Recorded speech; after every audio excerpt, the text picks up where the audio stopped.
Welcome to Agents Growth Academy. I am your headmaster, Jim Schubert. I hope you're ready to grow big or go home. I've got a delightfully wonderful guest today with me who you're going to meet in just a second, Morris Sims. Before I bring Morris on, I want to talk about a little bit about how to grow your business, because Morris is going to talk to us a little bit about how to grow your business. One of the ways we do that is with ePay policy. You've heard me talk about them before. If you've watched or listened to the show, they are literally the simplest solution to collect ACH and credit card payments for your insurance agency. Most insurance agencies have one or zero accounting people in their agency.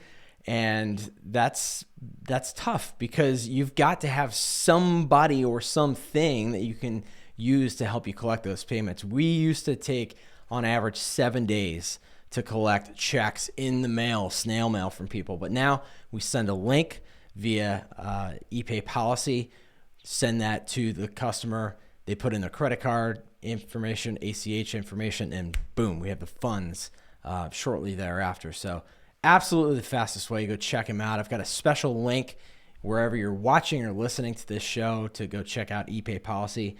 But I want to bring on somebody who's even cooler. Sorry, EP. Morris Sims, who's introduced to me by a good friend of ours, Josh Tapp, whose company produces this show. Morris is an agent and manager for New York Life Insurance Company, or was, right? He was asked to go into management and retired 32 years later as the VP and Chief Learning Officer in charge of training 12,000 agents and 500 managers with a staff of 200 nationwide. He now is running Sims Training and Consulting, helping business owners grow their business. Morris, my friend, welcome to the show. Oh, thank you, Jim. I really appreciate it. It's great to be here. Absolutely. We were talking before about a couple of different things. Number one, you have your own podcast, so you're no stranger to how these things work, right? Tell us a little bit about your show. Well, it's the business of sales, and we tend to try and always bring in people that have something or some practical thing that they can share with us that's going to help you build your business, help you be able to get better at what you do all day long, which is my thing. That's what gets me going, is when I'm helping people get better at what they do, because we can always get a little bit better. And that's what it's all about. So we bring in guests who can talk about what they do and give an example of how they've grown their business, or maybe they've got a product or a service that can help you grow your business.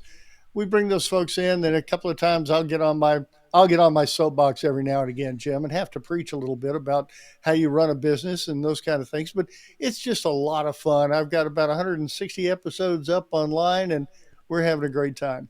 That's awesome. Well, you're about twice as far as I am, and probably have twice as much fun. We do have a good time. And as you and I have said before, the beauty of running a podcast is all the great people you get to meet. It's just amazing what you can learn just by running your own podcast and inviting people to come show up.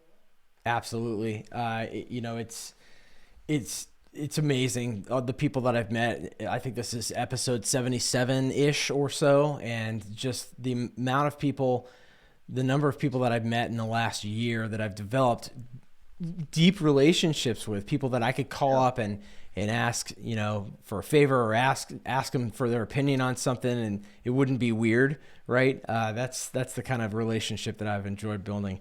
Well, let's talk about building other things. You said that if this were a masterclass, you would title this interview, How to Grow Your Business, Starting with the Clarity Principle. What does that mean? Was there an epiphany for you, a pivotal moment where you said it's all about the clarity principle? It really happened for me when I started running my own business. For years before I retired, people would say, "Okay, Morris, what are you going to do when you retire?" And when people ask you that, you got to come up with an answer. If you say, "Gee, I don't know," then they're going to pound you with stuff, and you can't get past it. So, what are you going to do when you retire? I had to come up with an answer, and I said, "Well, I'm going to start my own business. I'm going to start my own training and consulting business That's what I'm going to do when I retire. Jim, I retired in October of 2016, and all of a sudden, I had to do what I told them I was going to do. And it was like, okay, Morris, what are you going to do? Well, I've been teaching folks how to run businesses for more years than I want to count. I guess I'll do that, and I'll go out and I'll be a consultant and those kind of things. And what are you going to do? Well, Morris, what do you want to accomplish here? And well, I want to run a successful business. I'm lucky enough to have a defined benefit pension plan, so that takes care of the mortgage and the electricity. But I'd like to have a business that provides an income so that we can do the things with our grandkids, for example, that Yeah. we want to do. It's not going to happen on the pension, but if the business will run and do a little bit of something, then we can go to Walt Disney World with the grandkids. Well, I suddenly realized that you got to get a little more specific than that. Hmm. Number one. Number two, I realized that you can't do it all yourself. I tried to build my own website because, according to the internet, you can do that.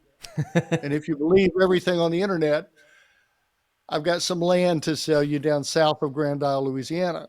But the fact is, people are out there that do it a heck of a lot better than you or I could ever do it. And Yeah. the interesting thing I learned, Jim, is they want to get paid.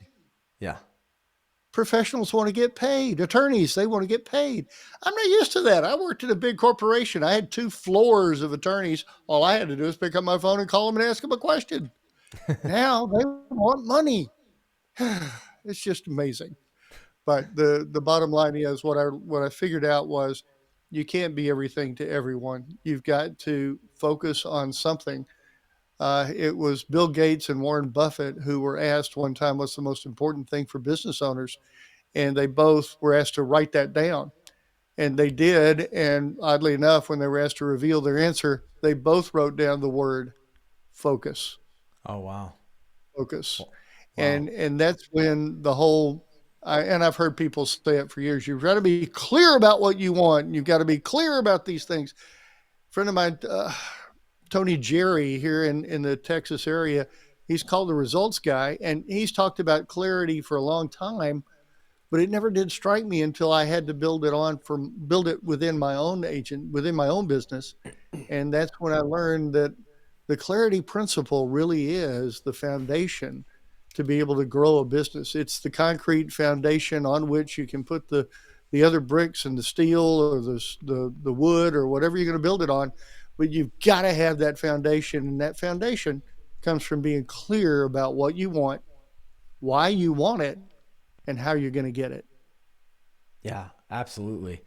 There's another friend. I don't know if Josh has introduced you to Tanya over at Brandface, but that was a company that I've been working with now for the last few months to help me define my personal brand, and that's something we focused on a ton, is just clarifying what it is my brand is about. What am I doing here at Agents Growth Academy? Yeah. Yeah. If you don't know what you want and have a really clear picture of that, when I say clear picture, I mean, you've got to paint that picture in your head of what it's going to look like with all the color and all the sounds and all the feelings that you can have. For me, it became an exercise in what is my ideal day going to look like? When I get what I want, when I have my business running and I get what I want, what is my ideal day going to look like? How am I going to act? What am I going to see? Who am I going to talk to? What does that day look like? And for me, that allowed me to get real clear about what it was that I wanted and get right down into the nitty gritty of exactly what it is that I wanted.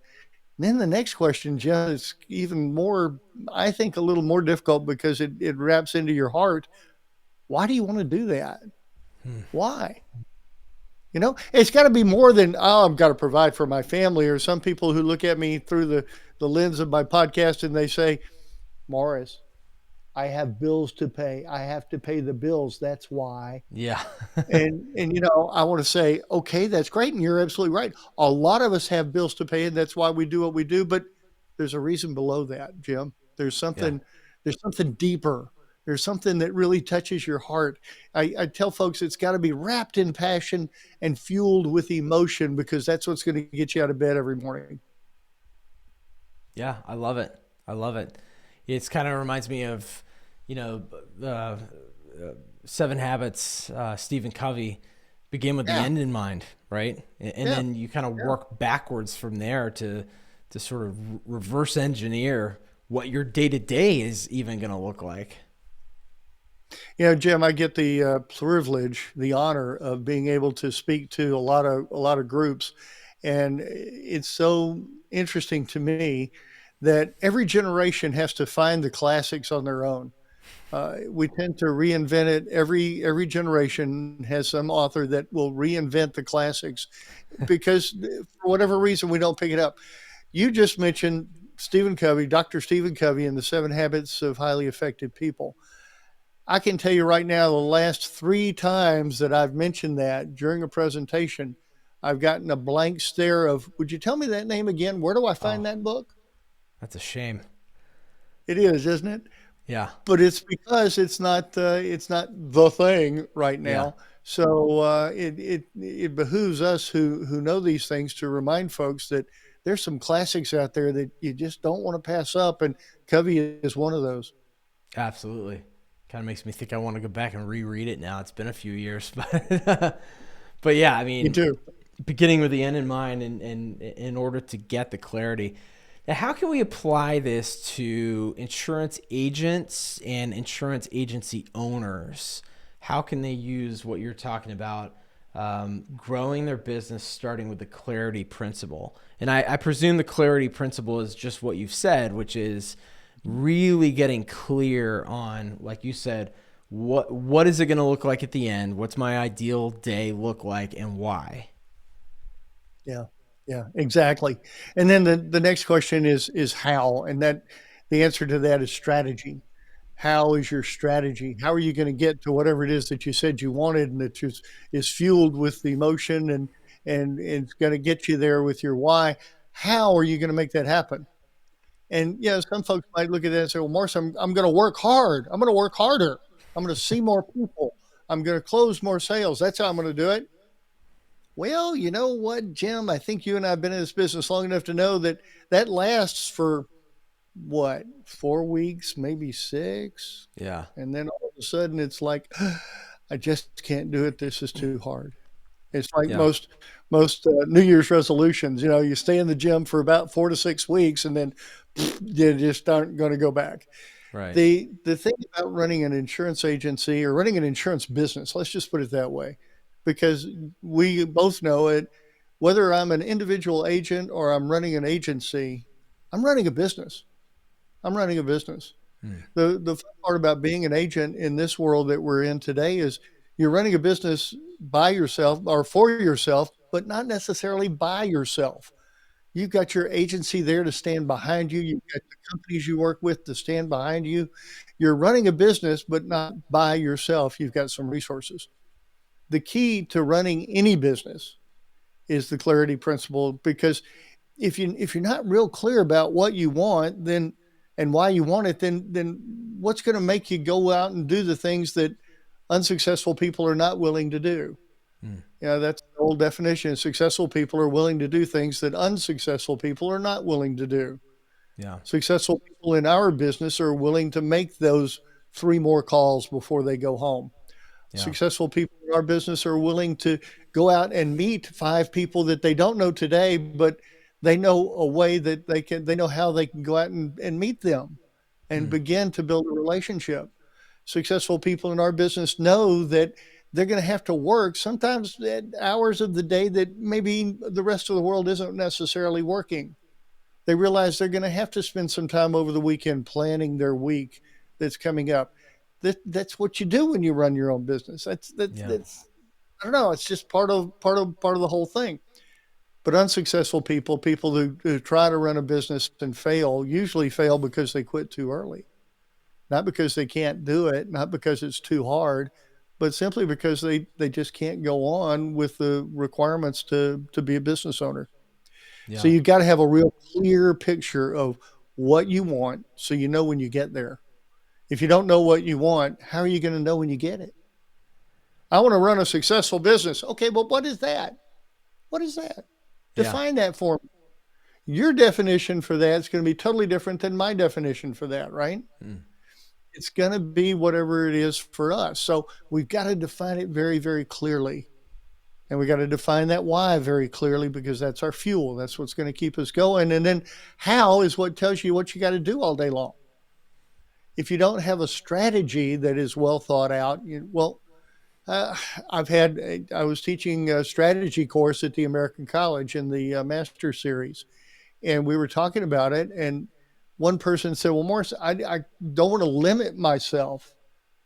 If I have a strategy that says I'm going to work with business owners specifically about business succession, uh, I don't want to limit myself. Somebody comes in with an estate problem, I want to work on that too. Well, just because you have a strategy doesn't mean that you can't do other things. Yeah. Your strategy is what you're going to focus on. That's where you're going to spend your time and attention. But somebody walks in the door and says, my accountant said I should have $5 million worth of whole life insurance. I'm not going to tell them, gee, I don't sell that because you're not a business owner. Yeah. You know, Right. I'm going to ask them how tall they are and how much they weigh.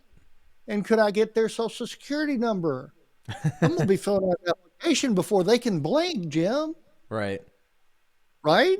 Right. I mean, that's closing with implied consent. Last time I checked, and it works.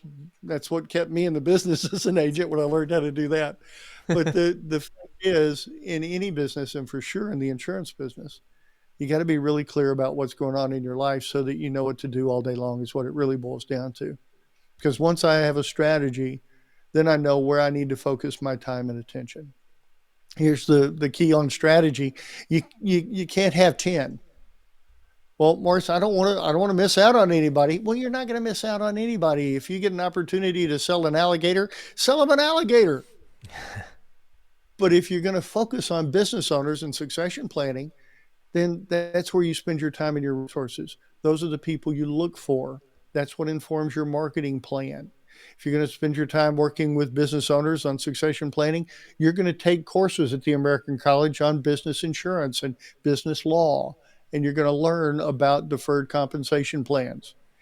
That's where, you're going to spend your time and attention.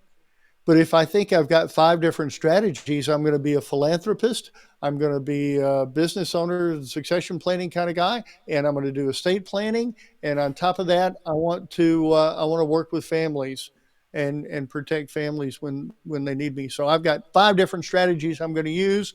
Look out, here we go. You're never going to be able to get deep into any of those 5. Yeah. You're going to be shallow. You're going to just be shallow, just kind of like a swamp. Swamps are shallow, sort of yucky thing. They're not fun. You never get below the surface. You want to be like a river that cuts deep and goes long, something like the Colorado River that cut the Grand Canyon. You want to be that specialist, and you want to be able to get down deep. Again, doesn't mean because I'm a specialist in estate planning, doesn't mean that I'm not going to help a business owner with their succession plan. But I am more of a specialist in estate planning, and that's where I'm spending my time and my attention, and that's what I'm looking for in my marketing plan. That's the administration plan that I have to be able to make it happen. That's the sales system that I've devised that I'm going to use over and over and over again with everybody I talk to, because I'm a professional. And that means I know what I'm going to say before I ever open my mouth. That And makes I'll sense. hush my mouth now, Jim. How about you? No, yeah. I have a question for you. So I'm sitting here listening to this, and it makes so much sense to me. And I'm thinking, yeah, absolutely. And I know that I've, tried to do this in the past, and then I lose attention. And, I've just like many entrepreneurs have I even call it shiny squirrel syndrome, because it's like it's shiny and it's a squirrel, and I'm looking this way and that, and I get distracted. How do you coach people like me to get back on track? Because that's something that I know personally I struggle with, and I know there's got to be people listening or watching this that are thinking the same thing. Well, that's one of the things that I do with my clients is to meet with them on a regular basis. And, a good consultant, and I like to consider myself a consultant instead of a coach, because I look at coaches and I see Nick Saban take his headset off and throw it down and yell and scream at kids. And I'm going, that's not what I want to do. I don't want to yell and scream at anybody. I don't want to throw my headset around. I want to Yeah. be an encouragement. I want to be there to help. I want to be there to build them up. So I'm a consultant. With my clients, I like to ask them the questions that have to be asked that nobody else will ask them. The questions that bring them back to what they told me they wanted. And that's when I get to say, that's a great idea and it's a wonderful, wonderful project to work on. How is that going to help you develop women in your business going forward? Because you're a female women business owner and you're extremely successful. And one of the things you told me you want to do is help other women be successful in business. How is this project going to help you accomplish that? Yeah. That And makes then, sense. and then I do what every good salesperson does. I hush and I let them in. And listen. Yeah. Yeah. Yeah. And 90% of the time, when they're in a situation like that, what I get back is, that's really not going to help me get what I told you I wanted. And it's a good thing, though. It's a really good thing. I need to do that, but it's not a priority, is it? No, it can't be a priority. No, it can't be a priority because your priority is what's going to get you to what you want. Right. Now, if you want to change what you want, it's okay. We can do that, but just understand that that requires then kind of starting over, and we can change our direction anytime because you're the boss. You own the business. You want to change your direction? Let's change your direction. But if you really want to go for what you told me and what we worked so hard to come down to, then yeah, we need to focus on that. And these other things have to be stuff that we do either in our non-working hours or we put off or find somebody else to do that can pick up the ball and run with it because you got enough balls in the air and enough problems to deal with of your own. Yeah. Yeah. And That so makes that's sense. kind of where it is. You got to have somebody that's willing to ask you the difficult questions, and then from there it's a case of planning. And when you sit down to plan your week, I am a proponent of Darren Hardy and his Sunday planning system. Mm. And real briefly, every Sunday afternoon, or most of the time it's Saturdays for me, I sit down in the morning with a cup of coffee and I'll look at everything I have to do in the coming week. What's that list of everything I have to do? Well, I've got to call these 10 prospects. I've got to get a haircut. Yeah, I still have to get a haircut every now and again. I got to get a haircut. I got to go to the dentist. I'm going to go take my grandkids out to see the train exhibit in McKinney, Texas. I'm going to produce my podcast. All these things are going to be on that list. The first thing I do with that list is say what is really not necessary. If I don't do it, will anybody care? Will anybody have anything to say? Will there be any reason why I should be concerned if I don't do that? Mm. Well, there's really not.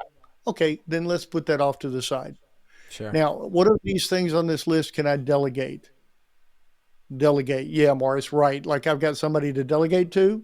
Well, no, maybe not directly, but you'd be surprised what you can delegate to other people or other organizations or to systems when Yeah. you sit and really think about it. So what can I delegate? Everything else should be something that's going to either support my strategy or be something that needs to be done for me and my health, like get a haircut or go to the dentist or all those kind of things.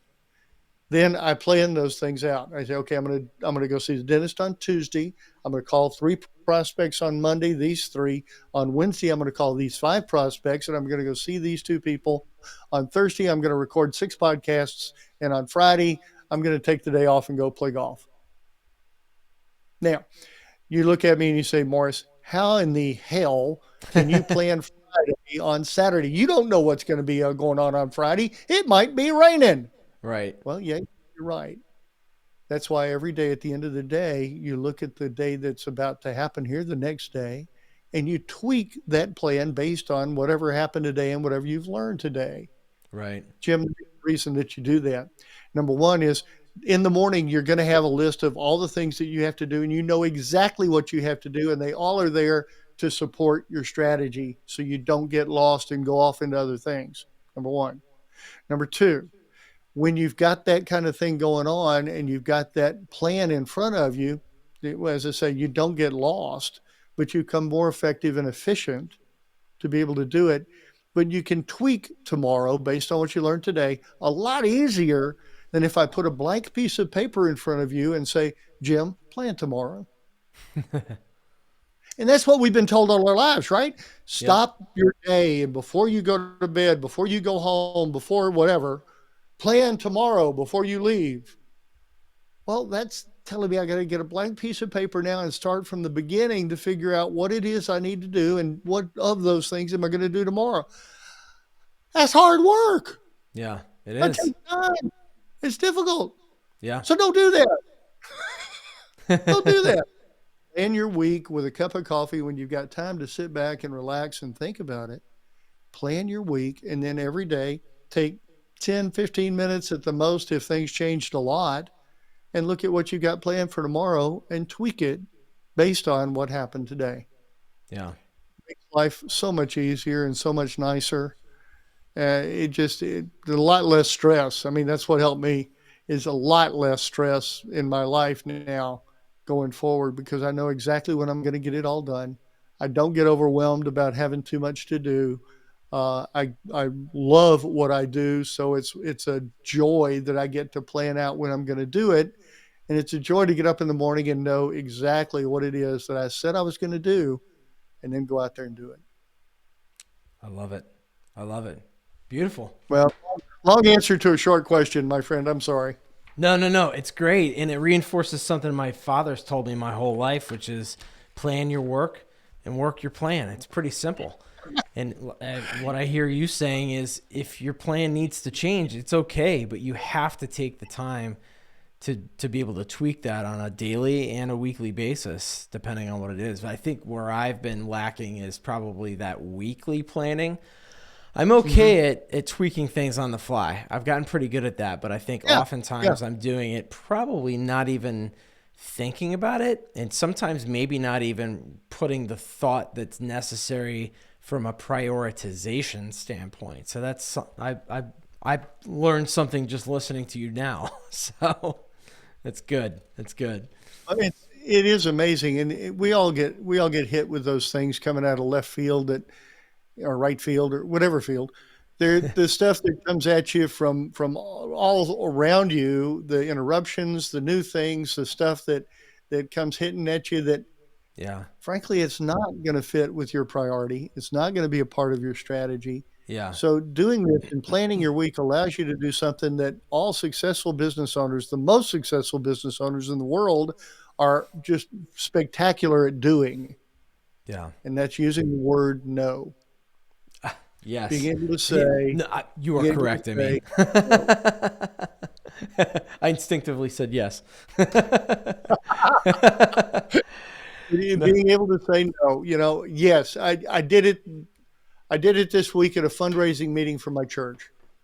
I was facilitating the group to try and figure out which projects we wanted to do to raise funds for our new church in 2023. And one of my wonderful friends says, Morris, but who's going to do all this stuff? And we've got to do this. We can't expect anybody else to. We've got to take on these projects, and we've got to do it. And I had to look at her and I say, I understand, and we're going to find folks that'll do this, but I can't take on any of these projects. I can help support and guide and direct, but no, I can't do that. Yeah. I've got too much to do. My business, my family. No, I cannot master one of these projects. Now, ask me if I didn't wind up getting one before the day was out, and I did. But the fact is, I'm not doing 5 of them. I've only got one, and it's not due till Easter. So, I've got some time. Right. The fact is, you've got to be able to say no. And prior to learning that, I would have probably said yes to 4 or 5 of those things. But you really do have to learn how to say no because you only got a limited amount of time. Yeah, I think a lot of us struggle with that. I know I do, and I've talked to lots of other agents who do. They can't help themselves because I think a lot of us are people pleasers, right? We want to make people happy, and we think that by giving all of ourselves, that's going to happen, make them happy. But ultimately, we're going to end up with zero energy, no time to get done what we need to. And ultimately, if you put this into practice, what you're saying, and I've done it before, I need to get better at it. But when I have said no, the crazy thing is it's not the end of the world. And what I find is that we find other ways to make it happen. And also, by saying no, even just once, I'm training that person that I am not always going to be the one to take this on. I love being the big ideas guy, but I do not have the capacity from a time standpoint to be able to implement everything. And that, especially as an agency leader, I know y'all listen out there that you're listening to this going, I know, that's me, and I know I need to change that. But you're dead on, my friend, dead on. Yeah. Well, it's amazing. The other thing that finally sold me on the fact that I had to limit what I do outside of this is that I had no time for my family. Yeah. I had plenty of time for my church work. I had plenty of time for my work. I had plenty of time for my friends, but I didn't have as much time for my family as I should have had. I was too busy trying to climb that corporate ladder and thought I was doing really well because that's the way I'm going to be able to provide more for my family.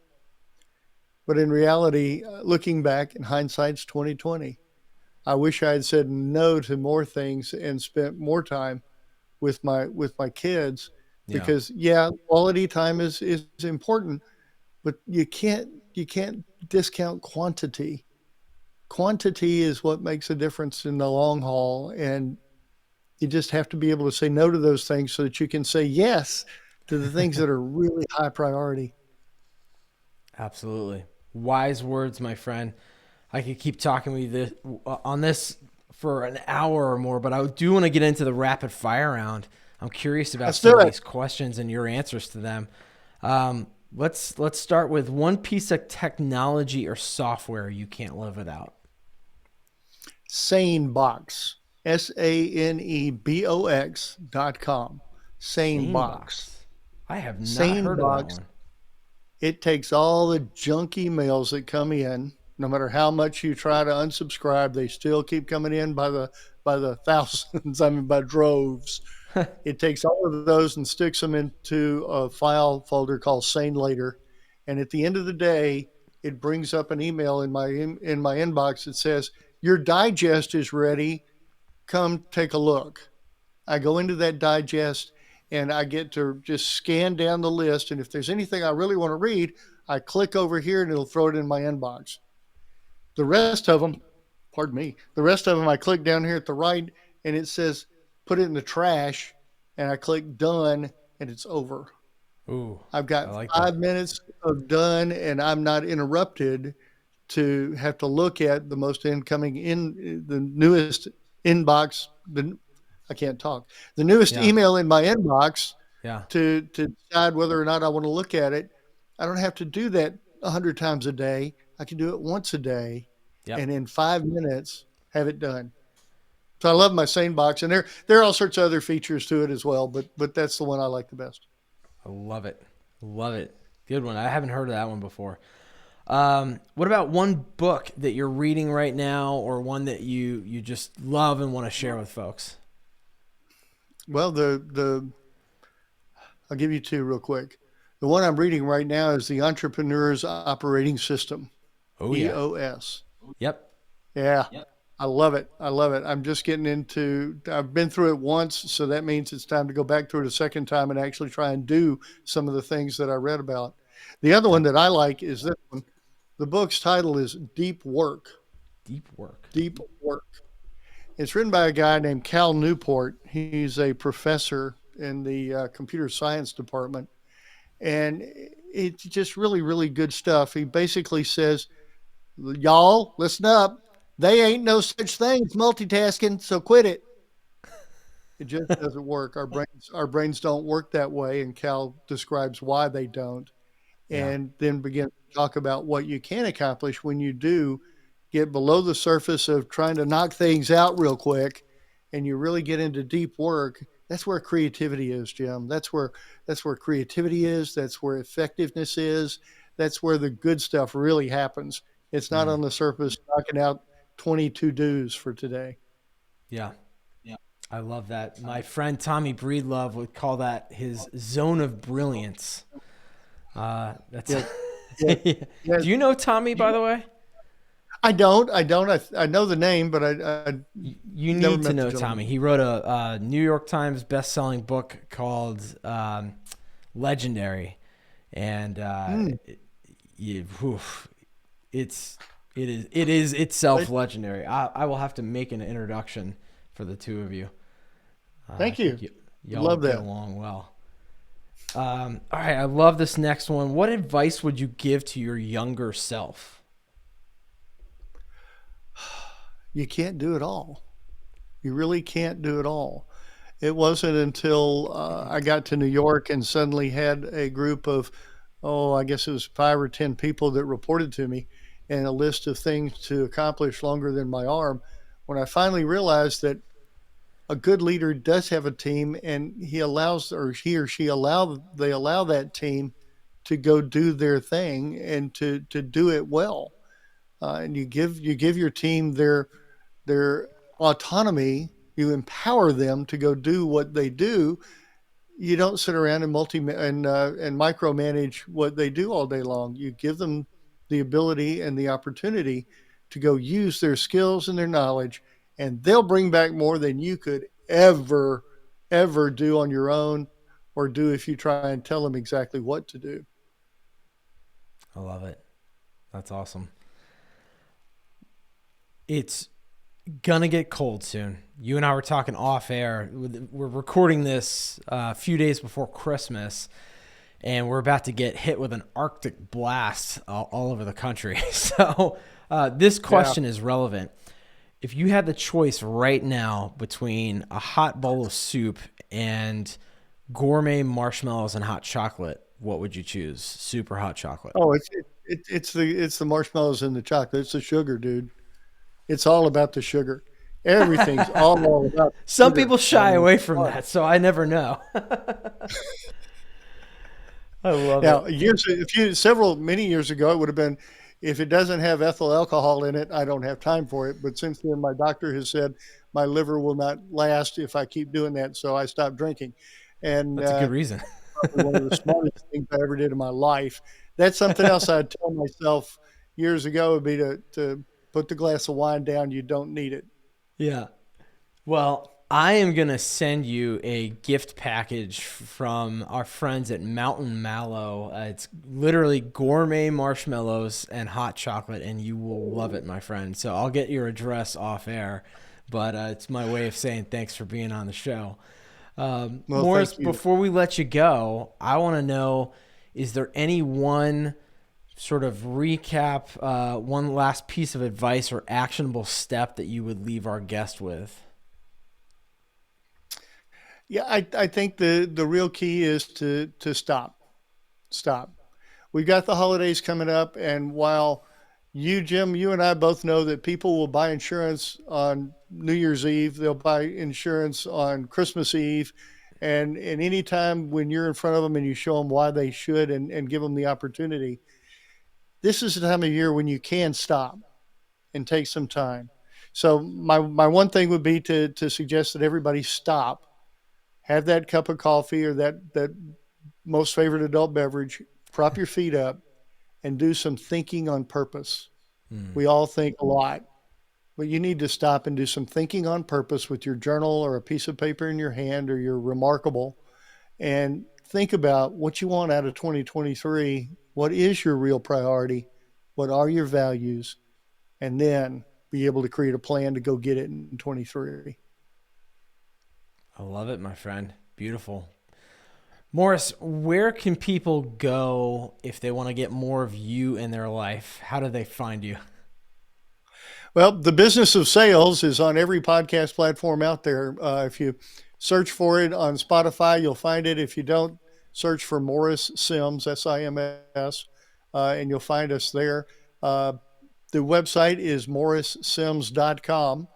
Again, it's a lot of S's, but only one M in Sims. Morrissims.com. We're in the process of rebuilding it. I'm sorry, it ain't the best in the world, but it's getting better and better and better. But Jim, here's my email address. Yeah. It's Morris at morrissims.com. Now, I know that's kind of difficult, but that's kind of where it is. Morris at morrissims.com is the easiest way to get a hold of me. I'm on LinkedIn and all those things too, but I'll drop me an email if you'd like to chat. I'd love to have a virtual coffee meeting with you and get to know you a little better. Awesome. Fantastic. And if you're currently in the car listening to this or on a Peloton or being chased by a bear or whatever it is, we've got all the information, the contact info, and the show notes. So no worries there. Go check that out at agentsgrowthacademy.com. Morris, it's been an absolute pleasure, my friend. I appreciate you being on today. Oh, thank you very much. I've had a blast doing it, and let's do it again, Jim. You need to be on my show. Absolutely. I would love to. I would absolutely love to. You stick around for me for 1 second, my friend. For everybody else, grow big or go home.